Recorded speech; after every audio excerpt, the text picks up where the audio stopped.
आज हमने करनी है physical properties of halo alkanes. तो हेलो अल्केन्स की फ़िज़िकल प्रॉपर्टी करने के लिए पहले सबसे देखो जो अल्काइल हैलाइड्स होते हैं। अल्काइल हैलाइड्स देखो बेटा, alkyl halides, so these are alkyl halides. तो अल्काइल हैलाइड्स के जो कलर होता है they are colourless when they are pure. जब वो प्योर फॉर्म में होते हैं, मतलब उनमें कुछ भी मिक्सअप नहीं हुआ होता, तो वो कलरलेस होते हैं। ठीक है। तो अगर ब्रोमाइड्स और आयोडाइड की बात करें, ब्रोमाइड और आयोडाइड वो होते हैं जिनमें ब्रोमीन और आयोडीन होता है। जिनमें ब्रोमीन एंड आयोडीन होता है वो वाले हेलो अल्केन्स, उनमें कलर डेवलप होता है जब उन्हें लाइट की प्रेजेंस में रखते हैं due to excitation of the electron. ठीक है। तो बहुत सारे कंपाउंड जो कि वोलेटाइल होते हैं, दे आर वोलेटाइल। वोलेटाइल मतलब कि वाटर में डाले, वोलेटाइल का मतलब कि होता है कि जल्दी उड़ जाते हैं, इनका बॉइलिंग पॉइंट कम होगा। ठीक है। तो ये स्वीट स्मेलिंग होते हैं, स्वीट मतलब कि इनकी स्मेल बहुत अच्छी होती है। ठीक है। तो मेल्टिंग एंड बॉइलिंग पॉइंट की बात करें, तो मेल्टिंग एंड बॉइलिंग पॉइंट जो है, जो वो किसके ऊपर डिपेंड करता है कि दैट डिपेंड अपॉन द के उसके साथ क्लोरीन लगा है, ब्रोमीन लगा है, या फिर उनके साथ इथाइल ग्रुप लगा है, मिथाइल ग्रुप लगा है। तो इन चीज़ों के ऊपर डिपेंड करता है। तो जितने ज़्यादा हायर होंगे, जो हायर होंगे वो तो लिक्विड और सॉलिड होंगे, लेकिन ज़्यादातर जो हमारे पास लोवर होते हैं, जैसे मिथाइल क्लोराइड हो गया, मिथाइल ब्रोमाइड हो गया, तो इथाइल क्लोराइड हो गई, तो ये है lower member of halo alkanes. जो लोअर मेंबर होते हैं they are gases at the room temperature. Okay. तो अब मॉलिक्यूल्स जो होते हैं तो they have a polar nature. Polar nature मैंने अब बताया था तो मैं लास्ट वीडियो में कि इनकी पोलैरिटी कैसे एडजस्ट है, क्योंकि उनके साथ हैलोजन लगा हुआ है। किसी भी अल्काइल ग्रुप के साथ जब हैलोजन लग जाता है तो वो पोलर बन गया। तो पोलर होने के पास साथ उसमें डाइपोल डाइपोल मूवमेंट आ जाती है, उसके मॉलिक्यूल आपस में डाइपोल डाइपोल इंटरेक्शन जब वंडरवाल फोर्सेस शो करनी शुरू कर देते हैं, जिससे कि उनके बॉन्ड बहुत स्ट्रांग हो जाते हैं और उनको तोड़ना बाद में टफ हो जाता है। सो जैसे जैसे कोई हैलोजन्स जिसकी इलेक्ट्रॉन एक्टिविटी ज़्यादा होगी वो वाला अटैच हुआ होगा, तो उनमें हाइड्रोजन बॉन्डिंग वगैरह बढ़ जाती है। डाइपोल डाइपोल इंटरेक्शन भी बढ़ सकती है उनमें। ठीक है। तो देखो ऑर्डर ऑफ बॉइलिंग पॉइंट क्या है, R I, R B R, R C L, R C F. So this is the order of R B आई।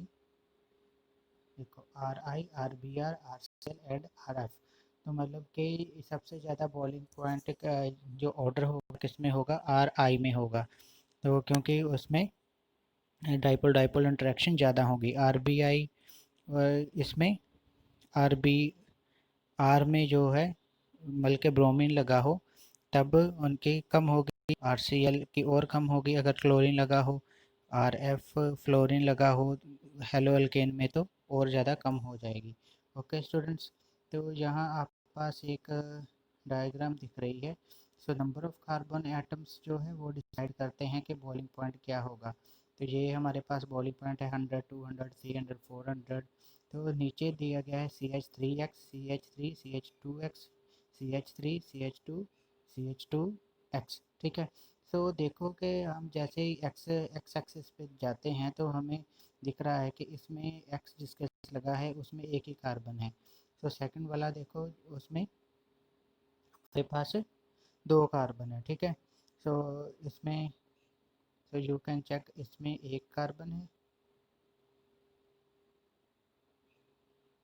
ठीक है। इसमें एक ही कार्बन है और इसमें दो कार्बन है और इसमें तीन कार्बन है। Okay students. तो इससे हमें पता चल गया है कि ये नंबर ऑफ़ कार्बन बढ़ने से बॉइलिंग पॉइंट जो है बढ़ रहा है। अगर हेलो एल्केन में नंबर कार्बन बढ़ेंगे तो बॉइलिंग पॉइंट बढ़ेगा। ठीक है स्टूडेंट्स। अब बात कर लें बॉइलिंग पॉइंट अगर ब्रोमीन कहाँ लगा हो। अगर तो ब्रोमीन देखो एंड पे लगा है, देखो चेन के एंड पे बी आर लगा हुआ है तो बॉइलिंग पॉइंट 375 है।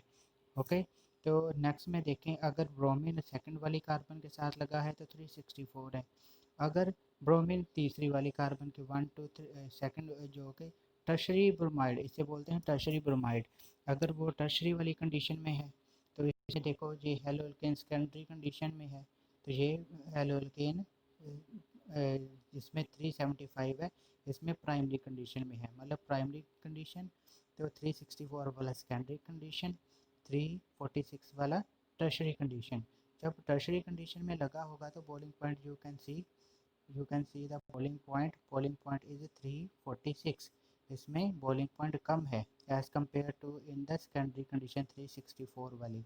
ओके स्टूडेंट्स, तो इसका मतलब है कि जब जैसे जैसे हम प्राइमरी सेकेंडरी टू टर्शरी जाते हैं तो बॉइलिंग पॉइंट डिक्रीज करता है। ओके स्टूडेंट्स, क्योंकि ब्रांचिंग इसमें बढ़ गई है, ब्रांचिंग बढ़ने से बॉइलिंग पॉइंट डिक्रीज हो रहा है।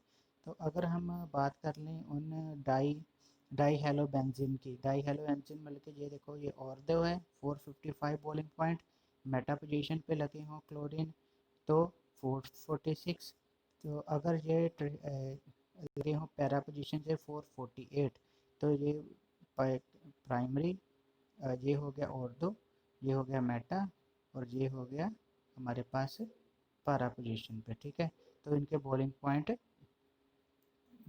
और मेल्टिंग पॉइंट दोनों ही बढ़ रहे हैं। ठीक है, तो इसका मतलब है कि ऑर्दो में सबसे कम बॉइलिंग पॉइंट, ऑर्दो का बीच में होगा, सबसे कम किसका होगा, मेटा वाले का, फिर ऑर्दो का, फिर उसके बाद आएगा हमारे पास पैरा वाला। ठीक है, पैरे वाले में सबसे ज़्यादा बॉन्डिंग वंडरवाल फोर्सेस हो जाती हैं और डाइपोल डाइपोल इंट्रैक्शन हो जाती है, इसलिए इसमें ज़्यादा है। ओके, तो नेक्स्ट हम देखते हैं डेंसिटी।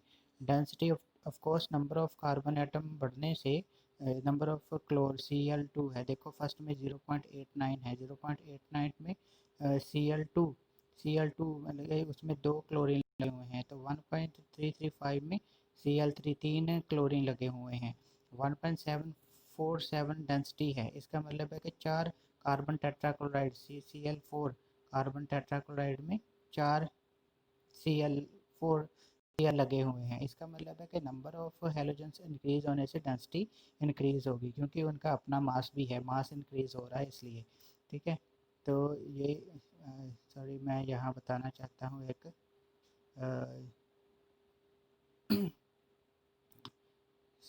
इसमें देखो, ये सॉरी वो मैं इधर बताना था आपको, उसमें ये इनका बता दिया। क्लोरीन हो है तो जहाँ भी मास ही बढ़ रहा है, एक्चुअली यहाँ भी मास ही बढ़ रहा है। Cl है 0.89 है, तो Br जो है उसमें 1.335 है, आयोडीन में 1.747 है। ठीक है स्टूडेंट्स, तो इसमें देखो यहाँ Cl2 में 1.336, Cl3 लगे हुए हैं तो 1.4 है, Cl4 में देखो 1.5 है। ओके स्टूडेंट्स,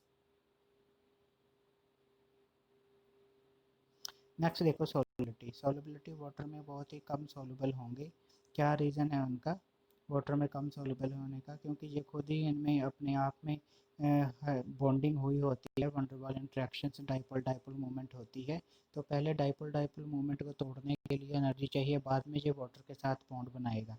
सो पहले वो अपनी डाइपोल डाइपोल मूवमेंट के लिए, सो इसके लिए हमें टाइम लगता है, टफ है, तो इसलिए ये इतना सॉल्युबल नहीं होता। लेकिन ऑर्गेनिक सॉल्वेंट्स में हो जाते हैं, ऑर्गेनिक सॉल्वेंट्स लाइक बेंजीन हो गया, कार्बन टेट्राक्लोराइड हो गया, उनमें ये सोल्युबल हो जाते हैं। ठीक है students, thank you very much.